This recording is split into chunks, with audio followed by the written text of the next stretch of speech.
Kapurihan at pasalamatan natin ng Panginoon sa ngalan ng Ama at ng Anak at ng Espiritu Santo. Amen. Sumainyo ang Panginoon. At sumayo rin. Mga kapatid, upang tayo ay maging marapat gumanap sa pagdiriwang na ito, buong kapakumbabaan, hihingi tayo ng kapatawaran sa Panginoon sa lahat ng ating mga pagkakasalang nagagawa sa Kanya at sa ating kapwa.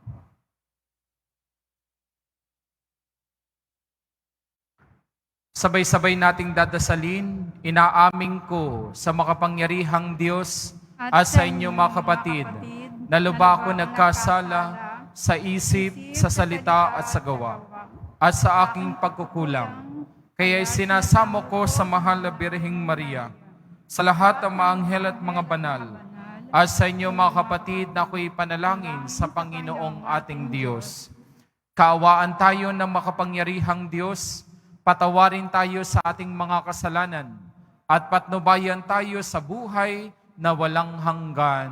Amen. Panginoon, kaawaan mo kami. Panginoon, kaawaan mo kami. Kristo, kaawaan mo kami. Kristo, kaawaan mo kami. Panginoon, kaawaan mo kami. Panginoon, kaawaan mo kami.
Manalangin tayo. Ama naming makapangyarihan, para mo ng awang ilayo sa amin araw-araw ang lahat ng mga sumasalungat sa amin at humahadlang upang ang aming buong katauhan ay magkaroon ng kalayaan para kusang sundin ng iyong kalooban. Sa pamamagitan ni Jesucristo, kasama ng Espiritu Santo, magpa sa walang hanggan. Amen. Magsiupo muna po ang lahat. Pagbasa mula sa aklat ng karunungan. Ang karunungan ay maningning at di kumukupas. Madaling natatagpuan na naghahanap sa kanya at nakikita agad ng mga nagpapahalaga sa kanya. Madali siyang nagpapakilala sa mga naghahangad sa kanya. Hanapin mo siyang maaga at agad mo siyang matatagpuan. Makikita mo siyang nag-aabang sa iyong tarangkahan. Isipin mo lamang siya'y magkakaroon ka ng ganap na pagkaunawa. Hanapin mo siya't matatahimik ang iyong kalooban, pagkat hinahanap niya ang mga karapat-dapat sa kanya, at makikita kanya saan ka man naroroon. Siya'y maamo at sasamahan kanya sa bawat iniisip mo. Ang salita ng Diyos. Salamat sa Diyos.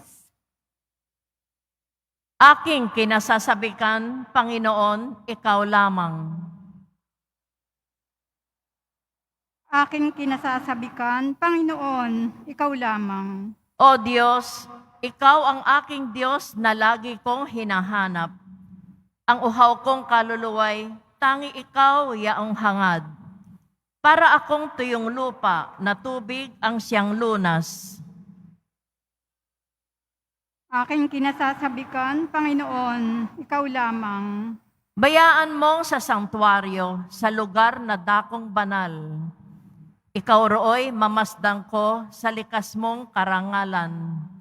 Ang wagas na pag-ibig mo'y mahigit pa kaysa buhay. Kaya ako'y magpupurit, ikaw ang pag-uukulan.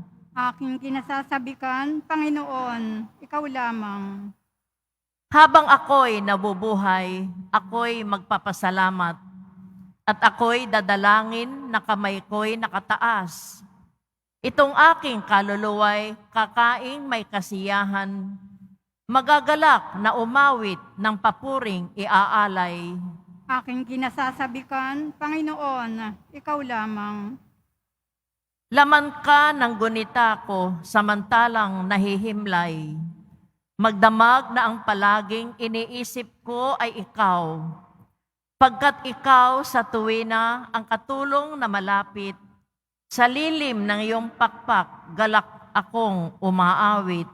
Aking kinasasabikan, Panginoon, ikaw lamang.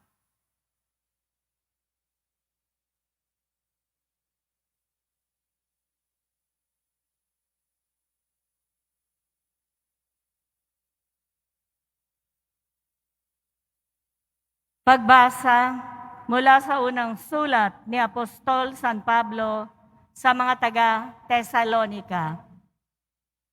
Mga kapatid, ibig naming malaman ninyo ang katotohanan tungkol sa mga namatay na, nang hindi kayo magdalamhati, tulad ng mga taong walang pag-asa. Naniniwala tayong si Jesus ay namatay at muling nabuhay. Kaya naman, naniniwala tayong bubuhayin din ng Diyos ang lahat ng namatay na nananalig kay Jesus upang isama sa Kanya. Ito ang aral ng Panginoon na sinasabi namin sa inyo. Pagparito ng Panginoon, tayong mga buhay ay hindi mauuna sa mga namatay na. Sa araw na yaon, kasabay ng malakas na utos sa tinig ng arkanghel at ng tunog ng trumpeta ng Diyos, bababa ang Panginoon mula sa langit. Bubuhayin muna ang mga namatay na nananalig kay Kristo. Pagkatapos, tayong mga buhay pa ay titipunin niya sa ulap at isasama rin ang mga binuhay upang salubungin sa papawirin ang Panginoon. Sa gayoy, makakapiling niya tayo magpakailanman. Kaya nga, mag-aliwan kayo sa pamamagitan ng mga anghel na ito. Ang salita ng Diyos. Salamat sa Diyos. Magsitayo na po ang lahat.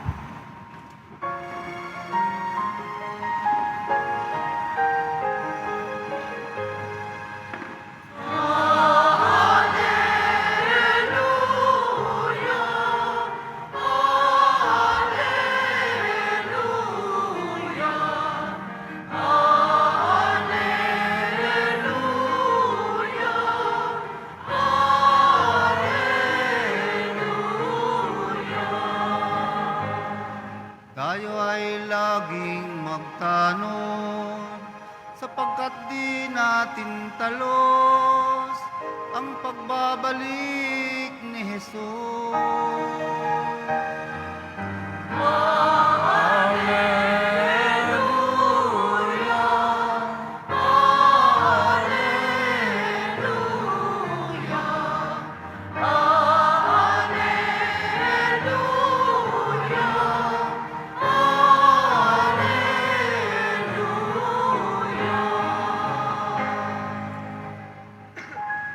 Sumainyo ang Panginoon. At sumaiyo rin. Ang mabuting balita ng Panginoon ayon kay San Mateo. Papuri sa iyo, Panginoon. Noong panahong iyon, sinabi ni Jesus sa kanyang mga alagad ang talinghagang ito. Dito maitutulad ang pagpasok sa kaharian ng Diyos. May 10 dalagang lumabas upang sumalubong sa lalaking ikakasal. Bawat isa'y may dalang ilawan. Ang 5 sa kanila'y hangal at ang 5'ay matatalino. Ang mga hangal ay nagdala ng kanilang mga ilawan, ngunit hindi nagbaon ng langis. Subalit, ang matalino'y nagdala ng langis, bukod pa sa kanilang ilawan. Nabalang nating ang lalaking ikakasal, kaya't inantok silang lahat at nakatulog. Ngunit ang hating gabi na'y may sumigaw. Narito na ang lalaking ikakasal, salubungin ninyo. Agad nagbangon ng 10 dalaga at inayos ang kanilang ilawan. Sinabi ng mga hangal sa matatalino, bigyan naman ninyo kami ng kaunting langis. Aandap-andap na ang aming mga ilawan eh. Baka hindi magkasa ito sa ating lahat. Tugon ng matatalino, mabuti pa'y pumunta muna kayo sa nagtitinda at bumili ng para sa inyo. Kaya't lumakad ang 5 hangal na dalaga. Samantalang bumibili sila, dumating ang lalaking ikakasal. Ang 5 nakahanda ay kasama niyang pumasok sa kasalan at ipininid ang pinto. Pagkatapos dumating naman ang 5 hangal na dalaga. Panginoon, papasukin po ninyo kami, sigaw nila. Ngunit tumugon siya, sinasabi ko sa inyo, hindi ko kayo nakikilala. Kaya magbantay kayo sapagkat hindi nyo alam ang araw ni ang oras. Mga minamahal ko mga kaibigan, ang mabuting balita ng ating kaligtasan. Pinupuri ka namin, Panginoong Hestokristo. Magsiupo po muna ang lahat. Magbantay kayo sapagkat hindi nyo alam ang araw niyang oras. Mga minamahal ko mga kaibigan, magandang hapon po sa inyong lahat. Tayo pong muli ay natitipon upang papurihan at pasalamatan ng Poong Jesus Nazareno sa lahat ng mga biyaya, pagpapagaling at pagpapalang tinatamasa natin mula sa Kanya. Palapakan natin ang Poong Jesus Nazareno.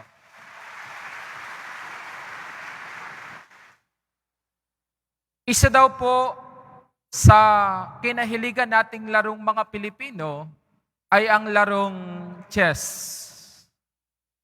Many Filipino know how to play this game. At alam natin, sa mga naglalaro ng larong ito, ng chess, napakahalaga ang matalinong pag-iisip at paghahanda ng mga moves upang sa gayon, matalo mo ang iyong kalaban. Kaya nga kung mapapansin natin, madalas ang mga manlalaro na ito ay matagal tumira sapagkat pinag-iisipan nilang mabuti kung ano ang kanilang gagalawin sa kanilang mga tauhan. Kaya nga po, ang larong ito ay tinaguriang laro ng mga matatalino at madidiskarte sa buhay. Sapagkat kapag hindi ka naghanda sa larong ito, tiyak ang iyong pagkatalo. Kaya nga minsan, nabibiro natin ang ating kaibigan naglalaro ng chess, sasabihin natin, matalino ka pala. Mga minamahal kong mga kaibigan, bakit ko po sinasabi ito? Sapagkat this game reflects our daily struggles and battles in life, na kung saan kailangan din nating maghanda at maging matalino upang sa gayon matalo natin ang kumakalaban sa atin na walang iba kung hindi ang kasamaan.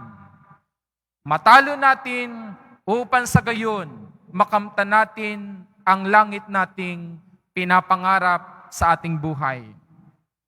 Alam natin na lahat tayo ay mamamatay at lilisan sa mundong ito balang araw.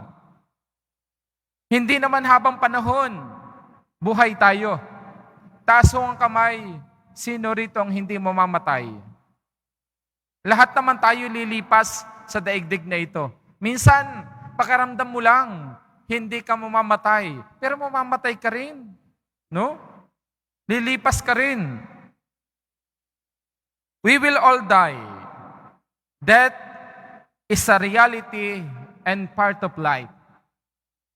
Sabi sa Bible, the life of man is only 70, 80 for those who are strong. Kaya kapag umidad ka ng 70 o 80, aboy malakas ka. Malusog ka.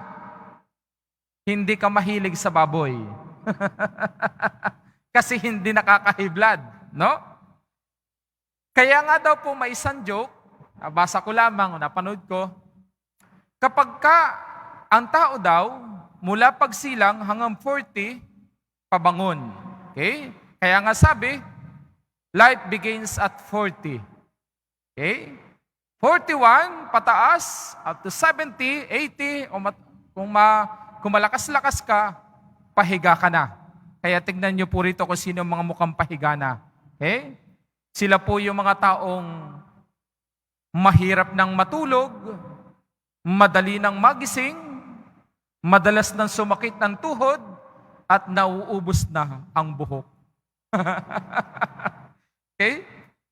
Sabi po ng isang manunulat, ang tao daw po, nang simulan siya ay mabuhay sa mundong ito, ay nagsisimula na din siyang mamatay.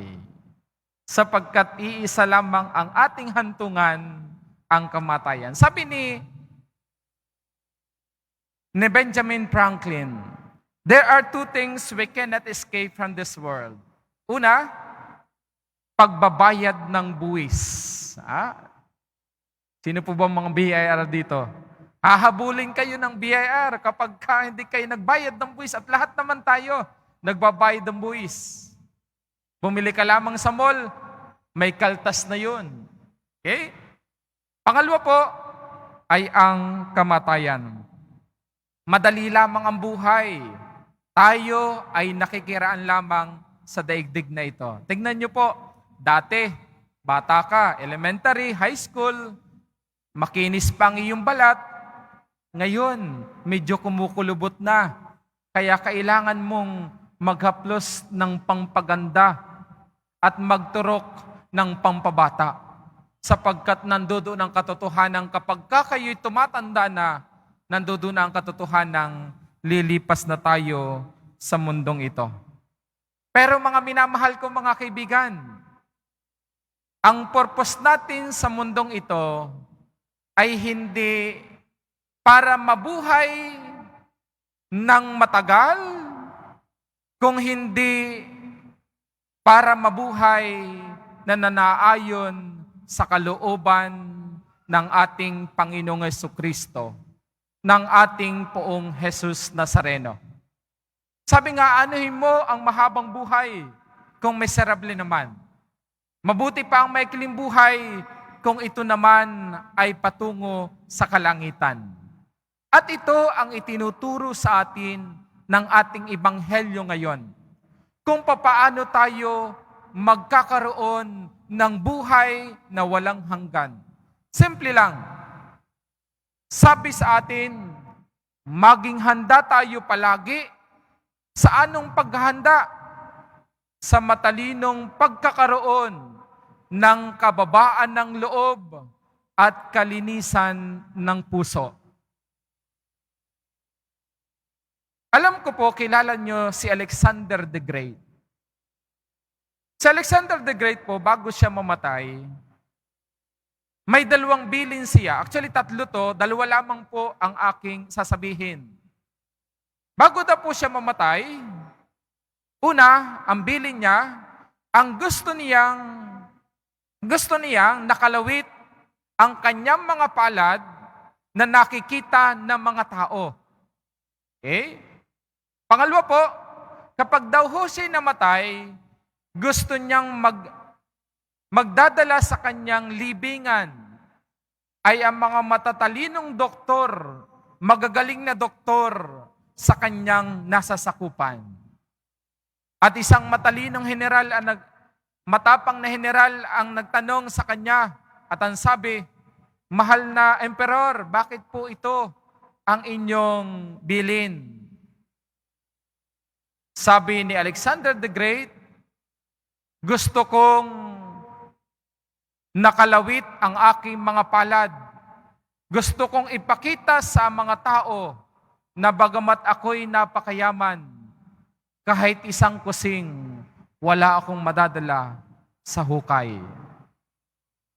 Pangalawa, gusto kong matatalino at magagaling na doktor ang magdadala sa akin sa huling hantungan, sapagkat gusto kong ipakita na walang sino mang magaling na doktor at matalinong doktor sa mundong ito ang makapipigil ng kamatayan.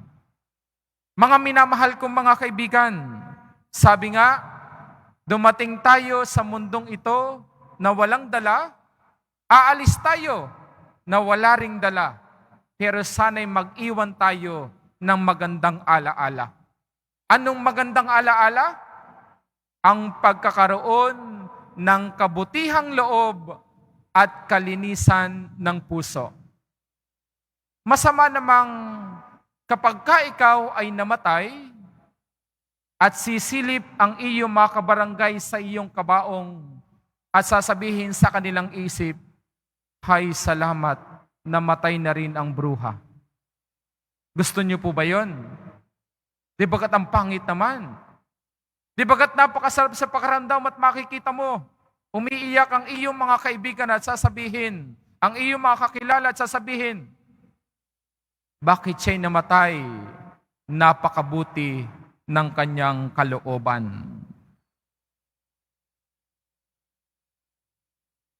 Kaya mga minamahal kong mga kaibigan, magandang itanong ngayong linggong ito sa ating mga sarili.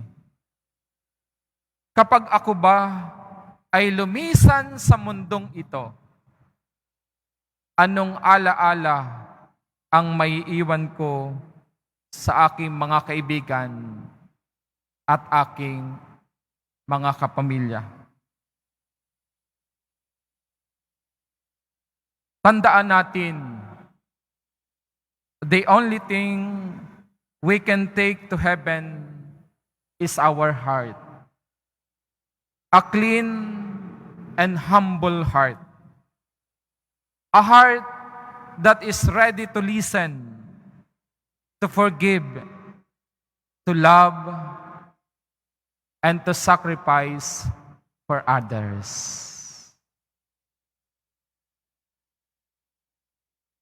Please all stand.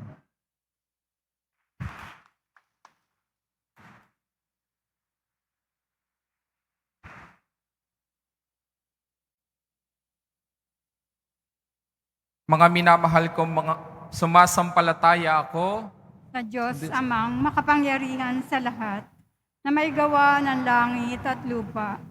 Sumasampalataya ako kay Jesucristo, iisang anak ng Diyos, Panginoon nating lahat. Nagkatawang tao siya, lalang ng Espiritu Santo.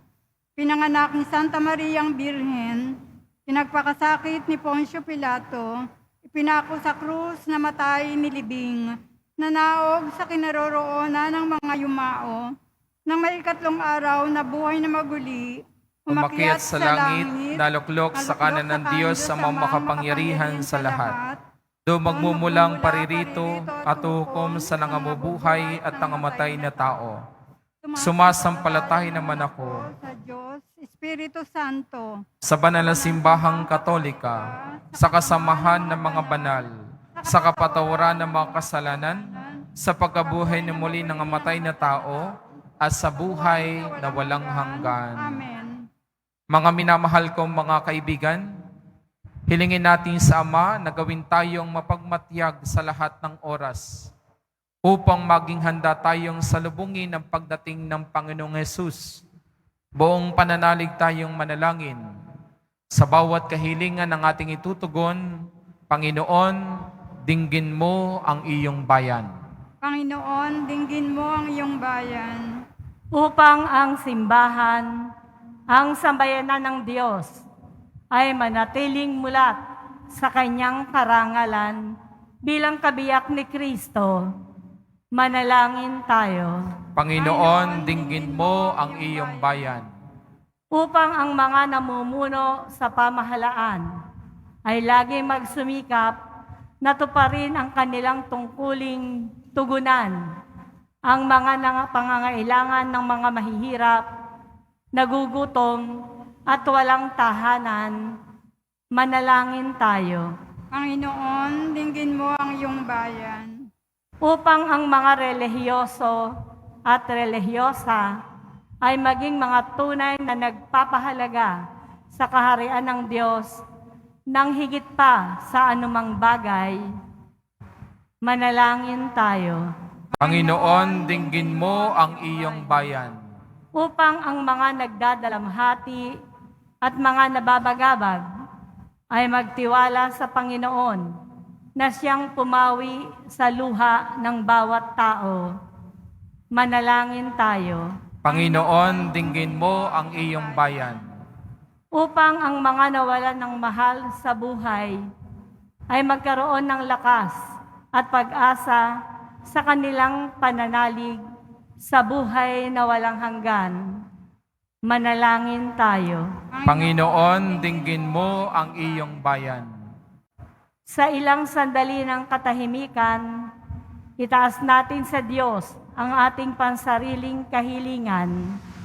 Gayon din ang iba pang mga pangangailangan ng ating pamayanan.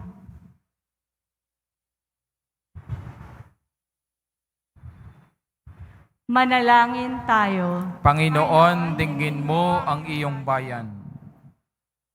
Panginoon, dinggin mo ang panalangin ng iyong bayan.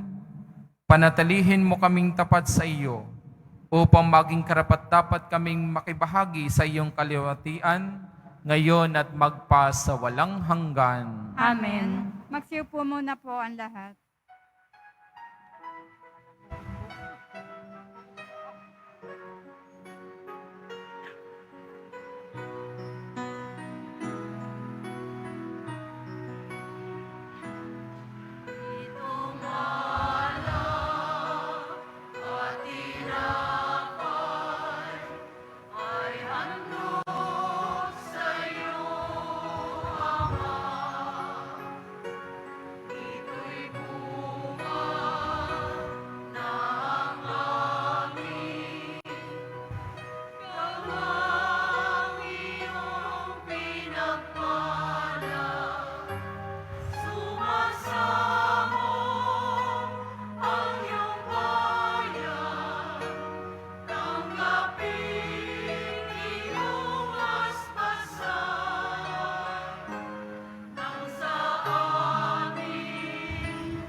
Magsitayo na po ang lahat. Manalangin kayo mga kapatid, upang itong ating mga paghahandog ay kalugdan ng Diyos sa makapangyarihan sa lahat. Tanggapin nawa ng Panginoon itong paghahain sa iyong mga kamay, sa kapurihan niya at karangalan, sa ating kapakinabangan at sa buong sambayanan niyang banal. Ama naming lumikha, kalugdan mo ang paghahain ng mga natitipon dito, upang ang aming ginaganap na pag-aalay ng sarili ng anak mo ay aming pakinabangan sa kanyang pamamagitan kasama ng Espiritu Santo magpa sa walang hanggan. Amen. Sumainyo ang Panginoon. At sumayo rin. Itaas sa Diyos ang inyong puso at diwa. Tinaas na namin sa Panginoon. Pasalamatan natin ang Panginoong ating Diyos. Tapat na siya ay pasalamatan. Ama naming makapangyarihan, tunay nga pong marapat na ikaw ay aming pasalamatan. Nasa iyo ang aming buhay, pagkilos at pag-iral. Sa pamumuhay namin araw-araw, tinatamasa namin ang iyong pagmamahal.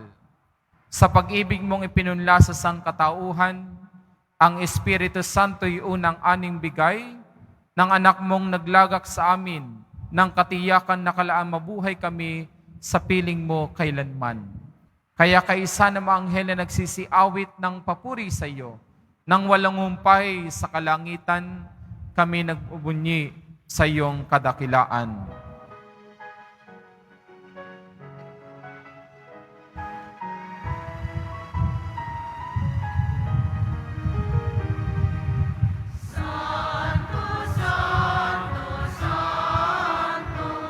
Panginoong Diyos ng mga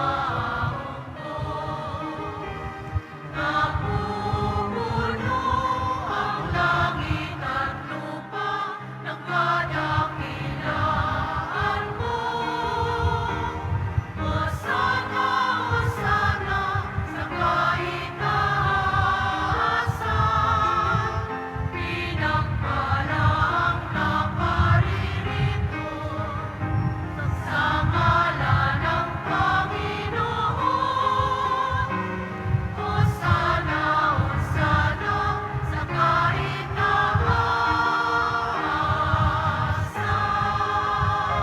po'y magsiluhod. Ama naming banal, ikaw ang bukal ng tanang kabanalan, kaya sa pamamagitan ng iyong Espiritu, gawin mong banal na mga kaloob na ito upang para sa amin maging katawan at dugo ng aming Panginoong Hesukristo. Bago niya pinagtiis ang kusang loob na maging handog, hinawakan niya ang tinapay, pinasalamatan kanya, pinaghati-hati na iyon, inabot sa kanyang mga alagad at sinabi, tanggapin niyo lahat ito at kanin. Ito ang aking katawan na ihahandog para sa inyo.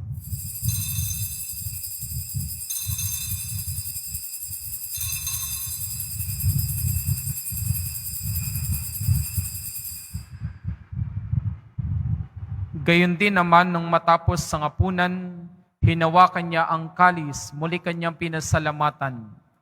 Inabot niya ang kalis sa kanyang mga alagad at sinabi, tanggapin niyo lahat ito at inumin. Ito ang kalis ng aking dugo, ng bago at walang hanggang tipan. Ang aking dugo na ibubuhos para sa inyo at para sa lahat, sa ipagpapatawad ng mga kasalanan. Gawin niyo ito sa pag-alaala sa akin.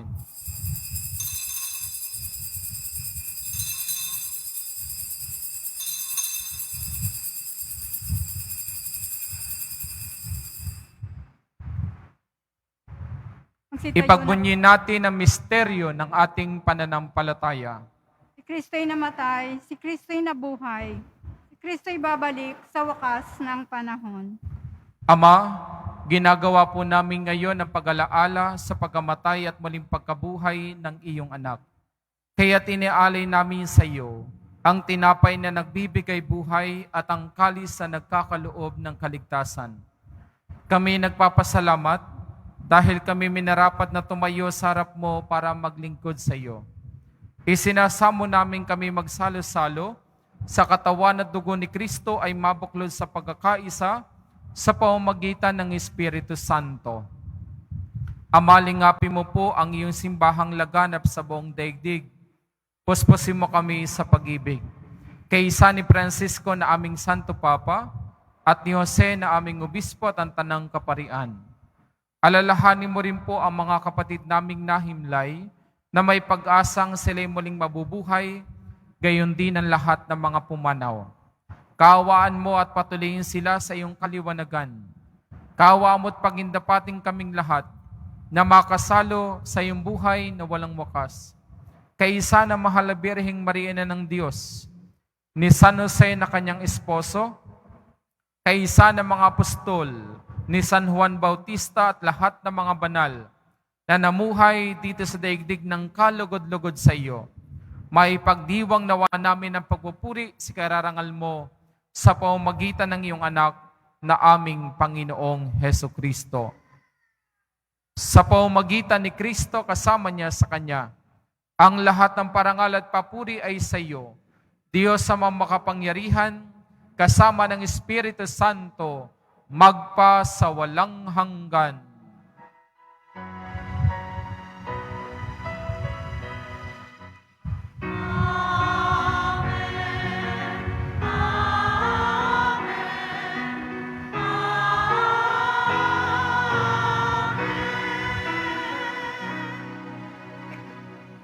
Sa tagubili na manakagagaling na utos at turo ni Jesus na Panginoon natin at Diyos, ipahayag natin ngayon ng lakas loob. Ama namin, sumasalangit ka, sambahin ang ngalan mo, Mapasa amin ang kaharian mo, sundin na loob mo dito sa lupa para nang sa langit. Bigyan po kami ngayon ng aming kakanin sa araw-araw. Patawarin mo kami sa aming mga sala, para na ang pagpapatawad namin sa nagkakasala sa amin. At huwag niyo po kami pahintulos sa tukso, at edya mo kami sa lahat ng masama. Hinihiling namin kami adya sa lahat ng masama. Pagkalooban ng kapayapaan araw-araw, iligtas sa kasalanan at ilayo sa lahat ng kapahamakan. Samantalang aming pinananabikan ang dakilang araw ng pagpapahayag ng tagapagligtas naming sa Hesukristo. sapagkat iyo ang kaharian at ang kapangyarihan at ang kapurihan magpakailanman. Amen. Panginoong Kristo, sinabi mo sa iyong mga apostol, kapayapaan ang iniiwan ko sa inyo. Ang aking kapayapaan ang ibinibigay ko sa inyo. Tunghayan mo ang aming pananampalataya at huwag ang aming mga pagkakasala. Pagkalooban mo kami ng kapayapaan at pagkakaisa ayon sa iyong kalooban, kasama ng Espiritu Santo, magpa sa walang hanggan. Amen. Ang pag-ibig at kapayapaan ng Panginoon ay laging sumainyo. At sumayo rin Ngayon ibabahagi natin ng buong pagmamahal ang kapayapaan ni Kristo sa bawat isa. Peace. Kordero ng Diyos na nag-aalis ng mga kasalanan ng sanlibutan, maawa ka sa amin. Kordero ng Diyos na nag-aalis ng mga kasalanan ng sanlibutan, maawa ka sa amin. Kordero ng Diyos na nag-aalis ng mga kasalanan ng sanlibutan, pagkaloob mo sa amin ang kapayapaan. Tayo po'y magsiluhod.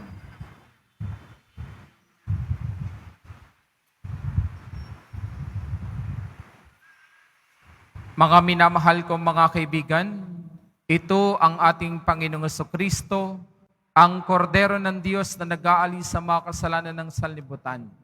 Mapapalad po tayong inaiyahan upang makisalo sa kanyang piging. Panginoon, hindi ako karapat-dapat na magpatuloy sa iyo, ngunit sa isang salita mo lamang ay gagaling na ako.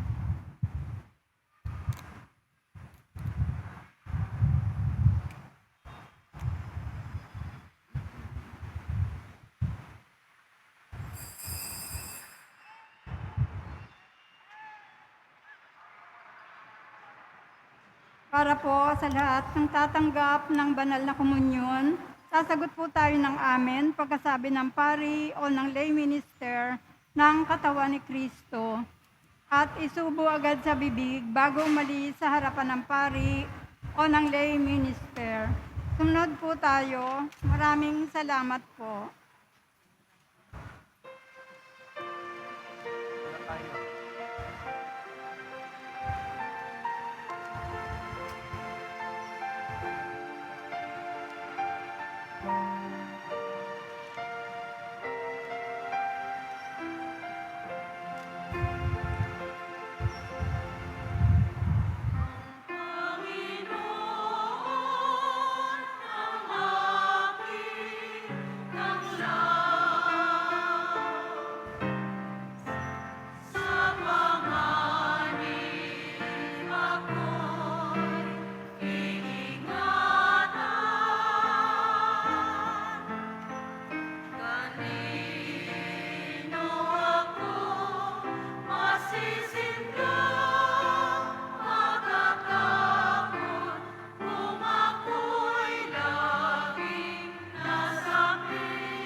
announcement. Available na po ang opisyal na kalendaryo para sa taong 2024 ng ating parokya. Sa mga nagnanais bumili, maaari kayong magtungo sa ating parish office. Ito po ay nakakahalaga ng 80 pesos. May karagdagang discount sa bulk orders. Ang oras ng ating finance office ay mula alas 8 ng umaga hanggang 5:00 ng hapon kapag Lunes, Huwebes, Sabado at Linggo. Kapag Biyernes naman po, meron po tayong mga booth sa BPI entrance at Cardinal Sin Building mula 5 a.m. hanggang 8 a.m. Sa Finance Office mula 8 a.m. hanggang 8 p.m. po. Available pa rin po ang ating mga All Souls envelope. Sa mga nagnanais, maaari kayong kumuha malapit sa mga pintuan ng ating simbahan o sa information guard. Isulat lamang po ang mga pangalan ng mga kamag-anak, kaibigan at mga kakilalang namayapa o sumakabilang buhay na, at sa buong buwan ng Nobyembre, ito po ay ating isasama sa lahat ng misa na nagaganap sa ating simbahan. Panawagan po para sa ordinasyon. Si Reverend Jesus E. Madrid Jr., na anak ni Ginoong Jesus O. Madrid Sr. at Ginang Elizabeth M. Madrid, ay nakatira sa 127 Labo Street, Barangay Pangbundok, Quezon City, na naglingkod sa ating dambana simula noong July 21, 2023 hanggang sa kasalukuyan bilang isang diakono ay tinawag na tumanggap ng banal na orden ng pagkapari sa darating na December 2, 2023, Sabado, sa Basilica Minor ng Immaculada Concepcion, Manila Metropolitan Cathedral, Cabildo, Corner Beaterio Streets, Intramuros, Manila. Ang sinuwang may nalalaman na maaaring maging hadlang sa kanyang ordinasyon ay may tungkuling ipaalam ito sa ating kura paroko na si Reverend Father Rufino Sescon Jr. Maaaring makipag-ugnayan sa Rector's Office na may numero bilang 8733-4945, Local 100. Patuloy po nating ipagdasal si Reverend Father Jess. Mga paalala po sa mga nagsisimba, pagkatapos po ng banal na misa, wiwisikan po ang lahat ng banal na tubig. Pinakikiusapan ang lahat na manatili lamang muna sa inyong mga lugar, tanging sa Quezon Boulevard o sa Plaza San Juan lamang ang labasan ng lahat. Sumunod po tayo. Maraming salamat po sa inyong pagdalaw at pagsisimba sa Basilica Minor at Pambansang Dambana ni Jesus Nazareno. Magsitayo na po ang lahat. Manalangin tayo. Ama naming mapagmahal, tinatanaw naming utang na loob ang banal na pakikinabang at iniluluhog naming ang Espiritu Santo ay mag-umapaw sa kalooban naming kanyang tinitigib ng iyong kadakilaan upang ang iyong kagandahang loob ay manatili sa aming palagian sa pamamagitan ni Jesucristo kasama ng Espiritu Santo magpa sa walang hanggan. Amen. Panalangin para sa mga kaluluwa. Mga kapatid, ating ipagdasal ang ating mga minamahal na yumao at ang lahat ng mga kaluluwa sa purgatorio. Panginoon naming Diyos, Ama namin, Ikaw po ang dahilan ng aming pagsilang, sa iyo galing ang aming hiram na buhay. Buong kababaang loob po kaming nananalangin at kami nagmamakaawang kalugdan mo po ang mga kaluluwa ng mga pumanaw na sa mundong ito. Sila naway magkamit ng buhay sa iyong piling. Alisin mo ang anumang mga karumihan ng kasalanan upang sila ay maging marapat sa iyong walang hanggang kalinisan. Iahon mo sila mula sa purgatorio at bigyan ng puwang sa iyong kaharian sa langit. Kapayapaan kailanman ay igawad ng may kapal sa mga yumaong nagsipanaw. Sila naway silaya ng iyong ilaw na walang hanggan. Amen. Mapanatag nawa sila sa kapayapaan. Amen.